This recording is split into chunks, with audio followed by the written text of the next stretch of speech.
Chapter 22, Sunrise on Mars.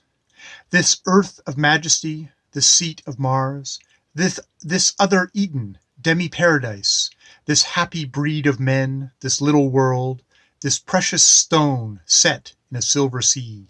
Richard II, Act 2, Scene 2. At the dawn of day I was aroused by the doctor.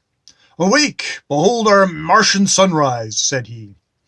I've checked off our speed that you may enjoy the view," said Captain Voltano as we ascended the deck. Sunrise on Mars. The glorious orb of day was rising in the east with a splendor unknown in the terrestrial world, and language is wholly inadequate to describe the magnificent scene. Mounted on our aerial ship, we were flying over an ocean of emerald flecked with crimson and gold. How sublime this matchless empyrean! How far transcending the deeply beautiful blue that overspread the Mediterranean, the Isles of Greece, or the Vale of Kashmir, so oft the theme of poet and romancer. The Martian skies are infinitely more lovely. Their prevailing hue might be compared to a delicate heliotrope. In the zenith float the soft and fleecy cirri, white as the driven snow. The horizon is bedecked with gorgeous clouds. All along the circular sweep of mingled sea and sky, what a wealth of glory is lavished there. They hang in the masses of brilliant scarlet, green, and gold, in draperies of crimson and purple, festooned with silver, fringed with pearl, and shaded with softest grays. These resplendent hues are mirrored upon the waters, as if the sea and sky were wooing each other in love's embrace. The wave crests glitter with such dazzling coruscations as seems as if the jewels of the ocean had risen from their deep caverns and were joyously floating and sparkling there. How pure and soft this Martian air!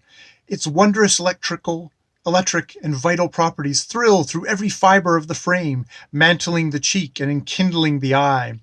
As the heaving bosom breathes these ambrosial draughts, it almost seems as if the swelling soul panted to burst its earthly confines. To mingle with the universe and feel what can never express, yet cannot at all conceal. These are the skies, the seas, the air of Mars, and I gazed absorbed, entranced on the beauteous scene. "How compare they with those of your great world?" asked the doctor.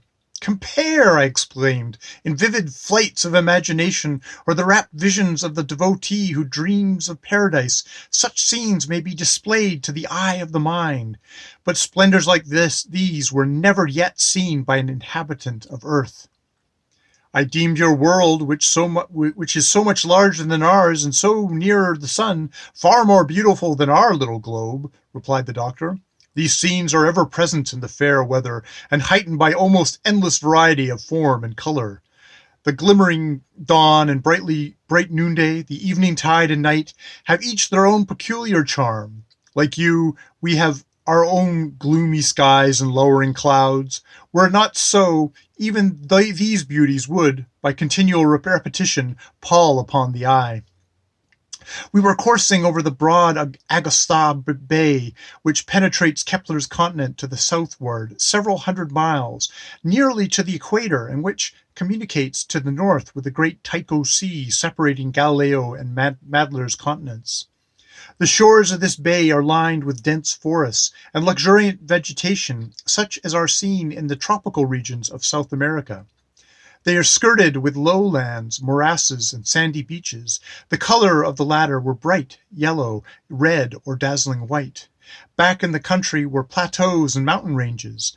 The foliage of the trees is, in many respects, different from that of Earth, and presenting to my unaccustomed eye fantastic forms and great varieties of color. The brilliant and gorgeous hues of the flowering trees and plants were almost dazzling to the eye. Numerous species of birds unknown on Earth were flying amid the forests or over the waters and shores in search of their food. Their plumage was often of great beauty, and the shores resounded with their shrill and musical cries. Our ship now took her course towards the eastern shore of the bay, and descending to the quiet waters of a little cove penetrating the land, We took breakfast, and Captain Voltano announced the necessary repairs to the machinery and broken wing would delay our journey a few hours. In a short time, a beautiful little vessel, which had been sailing over the bay in company with several others, now changed her course towards us and drew alongside our ship. She was built like one of our top sailor schooner yachts, about 100 tons burden. Her hull, masts, and yard, entirely of metal, presented a brilliant appearance. Her captain and several of his crew came aboard. They were fine-looking and athletic young men of bright yellow or red complexions. Captain Voltano introduced John and myself as the prince and professor, and the captain invited us to take a short trip over the bay, which we accepted and got aboard, John with his portmanteau and Raven in his basket. Captain Voltano announced that when the repairs were completed, he would overhaul us. The yacht coursed along the shore a few miles, then put out over the bay under a strong breeze. The appearance of the waves is different from those of our seas and oceans. They are of a bright green color and roll in longer undulations, often rising in lofty combers, crowned with great masses of surf which flew before the wind in showers of spray. This is owing to the lightness of the waters as compared with those of earth, being nearly 2/3 less in weight. We passed several islands clothed with luxuriant verdure and drew alongside one, as the doctor wished to collect some botanical specimens. We took boat and went ashore. The island was inhabited by birds and several varieties of harmless little animals, such as would have puzzled our terrestrial naturalists to name and classify. After a while we returned to the yacht. It was noonday, the sun shone with great power, and the heat was like that of our tropics. The wind died away, the sails hung motionless on the masts, and the vessel was becalmed.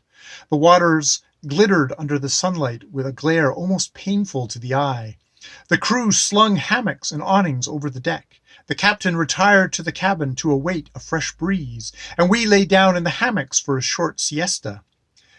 We were just falling into a doze when suddenly a loud and terrible roar burst upon the air. I sprang from the hammock and looked around, but there was nothing to be seen. A few moments passed, and again the dreadful sound arose as if from the fountains of the deep. The deck trembled, the mast shook, and the binnacle glasses jingled in their frames, as those thundering tones rolled in long echoes over the sea. "Look, look!" shouted John, pointing leeward. "Tijuana! Tijuana!" A gigantic sea monster was rushing through the waves towards the ship with the speed of a railroad train. His long neck was curved high in the air, his enormous eyes glaring from under brows of his eagle-shaped head like open doors of a fiery furnace. His jaws were wide open, displaying rows of long, sharp, glittering teeth. A smoky vapor steamed from his nostrils. From his shoulders, 2 long wings-shaped paddles rose and fell amongst the waves. His vast chest plowed through the waves like the prow of a great ship, while ever and anon his tail reared high in the air, flapped like a mainsail in the wind. "Great God!"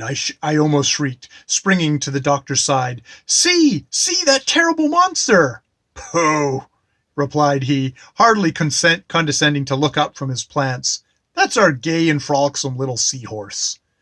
Again that thundering roar shook the sea, and the monster was bearing swiftly down upon us. I shouted to the crew, but they heeded not my call.